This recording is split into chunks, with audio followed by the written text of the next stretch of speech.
सात संगत जी प्यार से कहना धन निरंकार जी। सात संगत जी आशा करता हूँ निरंकार प्रभु की कृपा से आप सभी संत अच्छे हो गए, स्वस्थ हो गए। सात संगत जी आप संतों के चरणों में बहुत ही सुंदर साखी विचार जिसका विषय है कैसे करते हैं भगवान अपने भक्तों की संभाल। आशा है सात संगत जी परवान करें और ध्यान से सुने। सात संगत जी खामोशी ही बेहतर होती है, शब्दों से लोग रूठते बहुत है। जिंदगी गुजर गई सबको खुश करने में, जो खुश हुए वह अपने नहीं थे और जो अपने थे वह कभी खुश नहीं हुए। सात संगत जी शरीर में कोई सुंदरता नहीं होती, सुंदर तो होते हैं व्यक्ति के कर्म, उसके विचार, उसकी वाणी, उसके व्यवहार और सात संगत जी और उसका चरित्र। जिसके जीवन में यह सब है वह इंसान दुनिया का सबसे अच्छा और सुंदर शख्स है। सात संगत जी तेरी रजा में सद्गुरु मुझे रहना आ जाए, दुनिया कुछ भी कहे सहना आ जाए, ऐसी दो शक्ति हमें ए सद्गुरु खुद चिराग बनकर जलना आ जाए। सात संगत जी अच्छाई के पीछे कोई नहीं जाता है, सब बुरे के ही पीछे जाते हैं। शराब बेचने वाला कहीं नहीं जाता और दूध बेचने वाले को गली गली घूमना पड़ता है। सात संगत जी रूखा सूखा खाई के ठंडा पानी पी, देख वीरानी चौपड़ी मन ललचावे जी। ईश्वर ने जो कुछ भी दिया है उसी में संतोष करना चाहिए। यही ईश्वर ने रूखी सूखी दो रोटी दी है तो उसी में खुशी से खाकर ठंडा पानी पीकर हमें सो जाना चाहिए। सात संगत जी दूसरों की घी की टुकड़ों को देखकर मन नहीं ललचाना चाहिए। सात संगत जी गुरु प्यारे सात संगत जी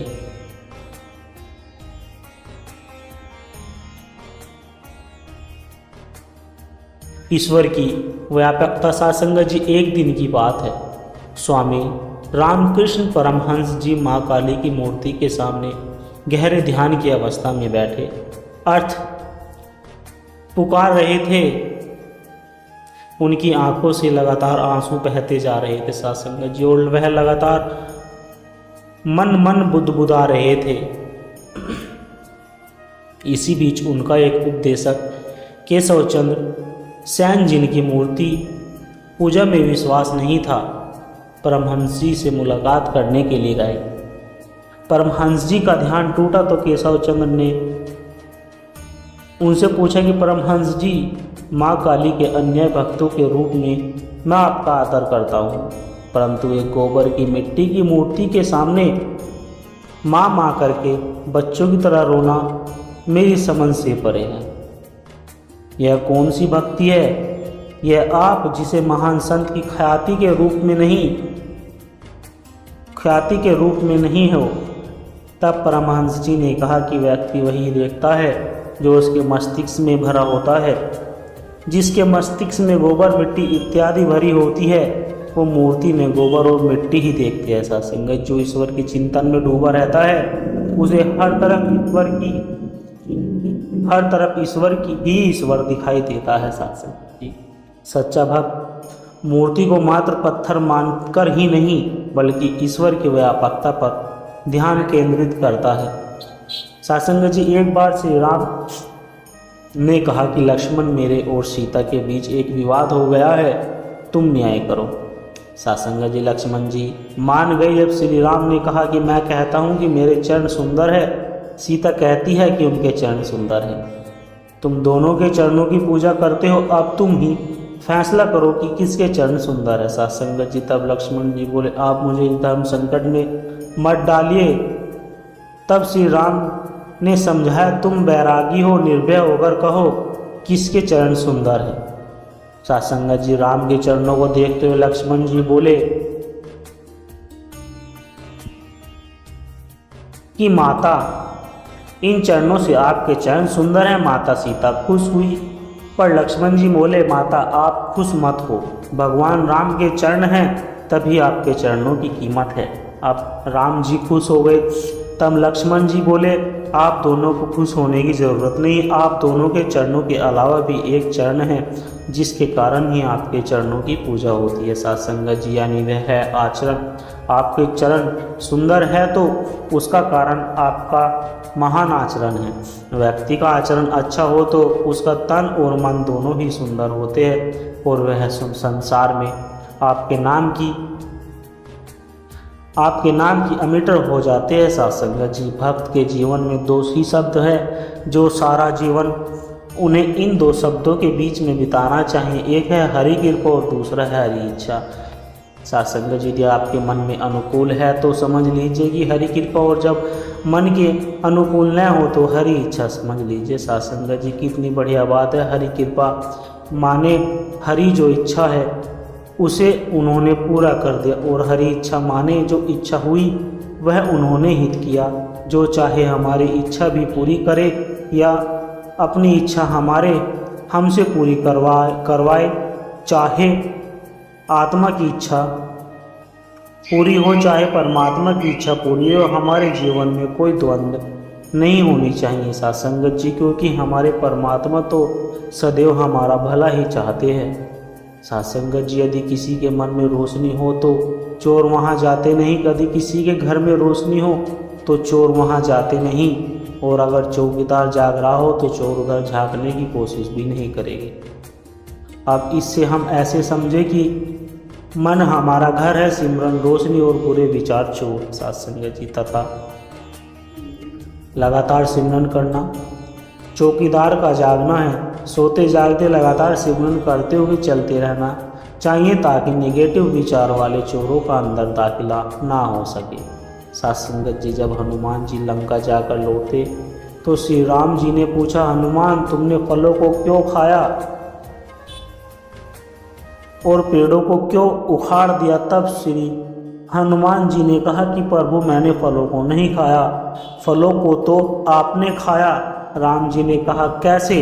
तब हनुमान जी बोले, मैंने लंका में प्रवेश किया तो आप मेरे हृदय में थे। प्रवेश नगर की जय सब काजा हृदय, प्रवेश नगर की जय सब काजा हृदय राग कौशलपुर राजा। इसलिए तुलसीदास जी लिख रहे हैं कि खांसी फल प्रभु लागी भूखा। तब राम जी हंसने लगे, कहा पेड़ों को क्यों उखाड़ा? हनुमान जी बोले, मैंने तो सिर्फ छुआ और पेड़ अपने आप ही उखड़ गए। राम जी बोले, कोई छूने से पेड़ उखड़ जाता है क्या? साथ संगत जी, तब हनुमान जी बोले, प्रभु आप ही तो कहते हैं कि छूत टूट पिनाक पुराना है, कहीं हेतु कर ही अभिमान। अगर छूने से धनुष टूट सकता है तो पेड़ भी छूने से उखड़ सकते हैं। साथ संगत जी, राम जी ने हनुमान को हृदय से लगाया और कह दिया कि सुन सूत तोय रण में नाही, देखो कर विचार मन माही। साथ संगत जी, एक बार एक राजा की लड़की का स्वयंवर था। नारद जी ने जो भक्त शिरोमणि कहते थे भगवान विष्णु के आगे प्रार्थना की कि मुझे सुंदर सा चेहरा दे दीजिए, मैं राजकुमारी के स्वयंवर में जाना चाहता हूँ। भगवान ने यह विचार करके कहा कि नारद जी काम के वश में न हो जाइए। उन्हें बंदर का चेहरा दे दिया। जिस वक्त वर चुनने का वक्त आया, लोगों को पीछे हटाकर नारद जी इस विश्वास के साथ आगे खड़े हो गए कि कन्या उनके गले में हार डालेगी। साथ संगत जी, राजकुमारी आगे निकल गई। दिल में ख्याल आया कि शायद उन्होंने देखा ही नहीं है। लोगों को हटाकर फिर आगे आ खड़े हुए। साथ संगत जी, राजकुमारी ने कहा कि बार बार उछलता क्यों है, शीशे में अपना मुंह तो देख। जब नारद जी ने शीशे में अपना मुंह देखा साथ संगत जी, तो बंदर का मुंह वो देखकर वो क्रोधित हो गए और तुरंत आए और भगवान से कहने लगे कि मैं आपको श्राप दूंगा। भगवान विष्णु ने कहा कि मुझे श्राप मंजूर है, लेकिन मैं अपने भक्तों को गिरते हुए नहीं देख सकता था। साथ संगत जी, मन बड़ों को गिरा देता है, लेकिन भगवान तो अपने सेवकों की हमेशा संभाल करते हैं। साथ संगत जी, आँख ने पेड़ पर फल देखा, लालसा जागी फल खाने की, लेकिन आँख फल को तोड़ नहीं सकती तो पैर गए फल तोड़ने। पैर फल तोड़ नहीं सकते तो साथ संगत जी, इसलिए हाथ ने फल को तोड़ दिया और मुंह ने खा लिया। इस प्रकार जिसने देखा वह गया नहीं, जो गया उसने तोड़ा नहीं, जिसने तोड़ा उसने खाया नहीं, और जिसने फल तोड़ा वह लिया नहीं साध संगत जी, और जिसने लिया वह खाया नहीं, जिस फल को खाया पर उसने रखा नहीं, फल उसके पेट में चला गया। अब जब माली ने देखा तो डंडा पीठ के पीछे पड़ा। पीठ ने कहा इसमें मेरी क्या गलती, लेकिन जब पीठ पर डंडे पड़े तो आंखों से आंसू आ गए साध संगत जी, क्योंकि आँख ने सबसे पहले देखा था। और यही कर्म का सिद्धांत है। कितने कमज़ोर है यह गुब्बारे, चंद सांसों से फूल जाते हैं और जरा सी बुलंदी पाकर अपनी हैसियत भूल जाते हैं। हम भी इन्हीं गुब्बार के जैसे हैं साध संगत जी। हम मिट्टी के पुतले हैं और हमें भी चंद सांसें मिली है जीवन में और उन चंद सांसों से हम अपनी हैसियत भूल जाते हैं कि हमें भी एक दिन फिर इस मिट्टी में ही मिल जाना है साध संगत जी। भगवान बुद्ध कहते हैं कि किसी से ईर्ष्या करके मनुष्य उसका कुछ बिगाड़ नहीं सकता, पर अपनी नींद और सुख चैन जरूर खो देता है। रोटी का कोई धर्म नहीं होता साध संगत जी, पानी की कोई जात नहीं होती। जहाँ इंसानियत है जिंदा वहाँ है। मजहब की कोई बात नहीं होती। किसी को लगता है कि हिंदू खतरे में है, किसी को लगता है कि मुसलमान खतरे में है। धर्म का चश्मा उतार कर देखो साध संगत जी, इंसान, शिक्षा, रोजगार, स्वास्थ्य और सुरक्षा खतरे में। वही करता है, वही करवाता है, बंदे तू क्यों इतराता है। एक सांस भी नहीं है तेरे बस की, वही सुलाता है और वही जगाता है। बारिश का पानी है और परिश्रम के कुएं का जल। बारिश में नहाना आसान तो है साध संगत, लेकिन रोज नहाने के लिए हम बारिश के सहारे नहीं रह सकते। इसी प्रकार भाग्य से कभी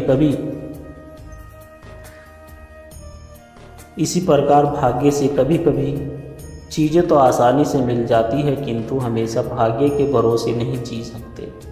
अगर किसी की कदर करनी है तो जीते जी करिए साध संगत जी, मरने के बाद तो प्राय भी रो देते हैं। आज जिसमें जान है तो देखते नहीं हैं लोग, जब रूह निकल जाएगी तो कफन हटा कर देखेंगे। किसी ने क्या खूब लिखा है कि वक्त निकाल कर बातें कर लिया करो अपनों से, अगर अपने ही नहीं रहोगे तो वक्त का क्या करोगे। गुरूर इस बात का है साहब, आज मिट्टी के ऊपर तो कल मिट्टी के नीचे रहेंगे। किसी की सहायता करते समय तस्वीर ना खींचिए तो सहायता कर रहा होता है, वह तो बहुत खुश होता है, लेकिन जिसको सहायता मिल रही होती है वह बड़ा शर्मिंदा होता है। सभी के आत्मसम्मान का ध्यान रखना चाहिए साध संगत जी। सत्कर्म का फल इंसान नहीं बल्कि ईश्वर देता है साध संगत। एक छोटे से गांव में एक धीरज नाम का व्यक्ति रहता था। वह साधारण किसान था, लेकिन उसके जीवन में, उसके दिल में एक सवाल हमेशा घूमता रहता था कि सच में भगवान है भी या बस लोगों का बनाया हुआ विश्वास है। वह मंदिर जाता, पूजा करता, लेकिन उसका मन कभी शांत नहीं होता साध संगत जी। एक दिन उसने तय किया कि वह अपने मन की उलझन का जवाब खोजेगा। उसने गांव के बुजुर्ग संत स्वामी वल्लभ के पास जाकर कहा, स्वामी जी, मैं देखता हूँ लोग कहते हैं भगवान हमारी मदद करते हैं, लेकिन मुझे तो सब अपनी मेहनत से ही होता दिखता है। क्या सच में कोई अदृश्य शक्ति है जो हमारी रक्षा करती है?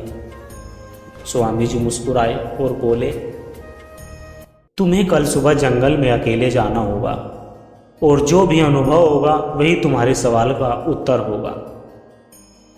धीरज अगले दिन सुबह जंगल में गया। रास्ता सुनसान था। अचानक उसने देखा कि एक बड़ा सांप उसके सामने आ गया।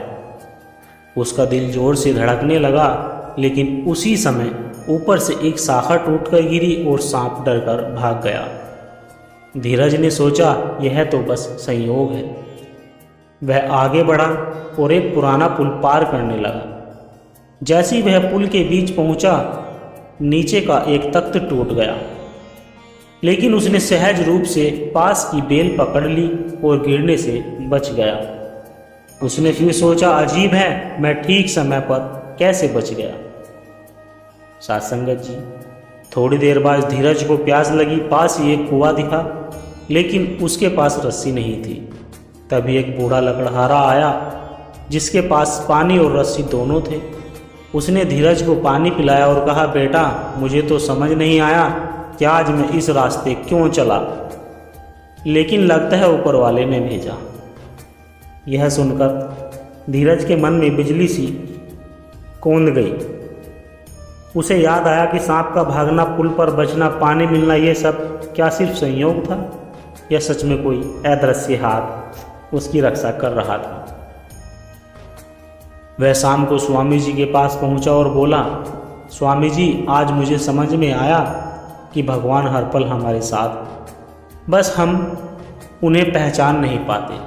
सत्संगत जी, स्वामी जी ने शांत स्वर में कहा कि बिल्कुल बेटा, भगवान चमत्कार नहीं संयोग के रूप में काम करते हैं, और जो इस अदृश्य हाथ को पहचान लेता है वही जीवन भर सुरक्षित महसूस करता है। भगवान हमेशा हमारे जीवन में मौजूद है सत्संगत जी, कभी किसी इंसान के रूप में, कभी किसी अवसर के रूप में, और कभी हमारी अपनी सूझबूझ के रूप में। बस हमें अपनी आंखें खोलनी होती है ताकि हम उनके अदृश्य हाथ को पहचान सकें। सत्संगत जी, दास के द्वारा कहे गए प्रेरणादायक कहानी विचार, प्रेरणादायक कहानी साखी यदि आप जी को अच्छी लगी हो तो वीडियो को लाइक करें, शेयर करें और कमेंट बॉक्स में धन निरंकार जी लिखकर सत्संगत जी अपने विचार साझा जरूर करें।